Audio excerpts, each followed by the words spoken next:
Hey, how you guys doing? Once again, this is James, and I want to have a brief conversation about the employment industry. I don't think that your skin color should even hold a candle to you getting a job or not. I don't think your sexual orientation should hold a candle to you getting a job or not. The only thing I think should hold a candle to you being able to get a job out there is what you bring to the table. That's it. That's all. That's the only thing that should hold a candle to whether you get a job out there in the industry or not. The thing is that I tried to apply to. I'm gonna put them out there anyway. David's Bridal. I do fashion design, and I wanted to work in the industry. I wanted to work in a place where I could have that type of hunger fed.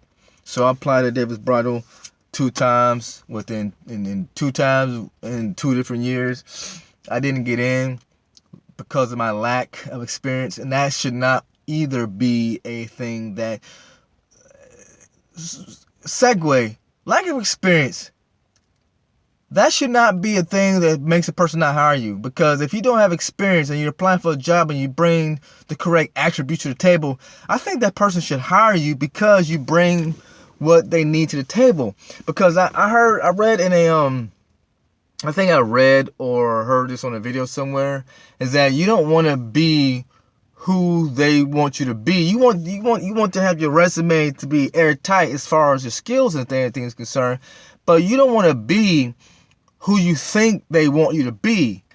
Be yourself and just express to them that you bring what is needed to the table for that particular position. Because your personality, your respect, and your know-how is what the company needs. The company doesn't need a clone of itself. The company needs a certain spice, a certain caliber of person to sell the products that the company has. So be yourself and sell yourself to the company with what you bring to the table. And I just think it's crap that some companies don't hire based upon lack of experience. In that case, you should give somebody a trial run. 60 days. Maybe 90. Somewhere in that vicinity. Of course, pay them. Or, if you agree on it, have them be a unpaid intern or something like that. But give them credit or something if it doesn't work out.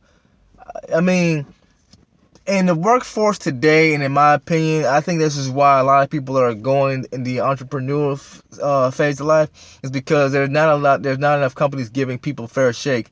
That these companies say you're not qualified for it, or you're overqualified. How can you be overqualified for a job? That don't even exist. Overqualification does not exist. That's like having too much money.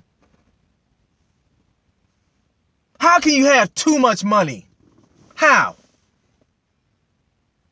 Granted, Jeff Bezos, who's his face? Microsoft guy, Bill Gates, they got money till the cows come home twice.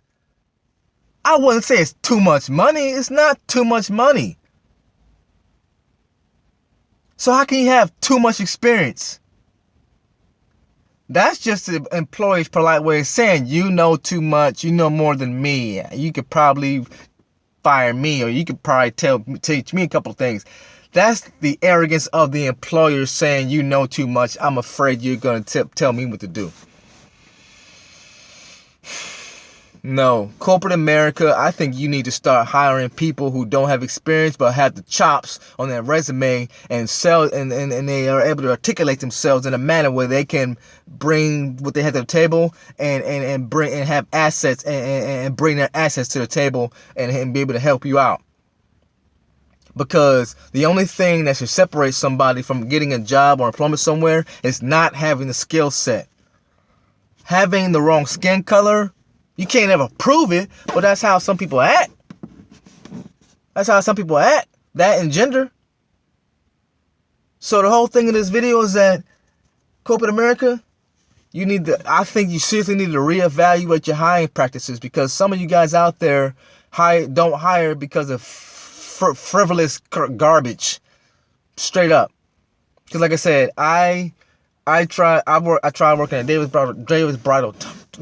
I can't talk right now. I tried to work at David's Bridal twice. Got turned down because of lack of experience. I worked at a place called DXL and lost my job because I wasn't learning fast enough. I didn't have alterations experience. They were teaching me, but at the same time, they were switching up the discipline.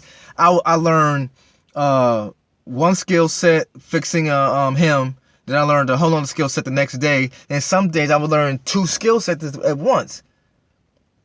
How can you want to give someone experience, but at the same time you're cramming stuff down their throat?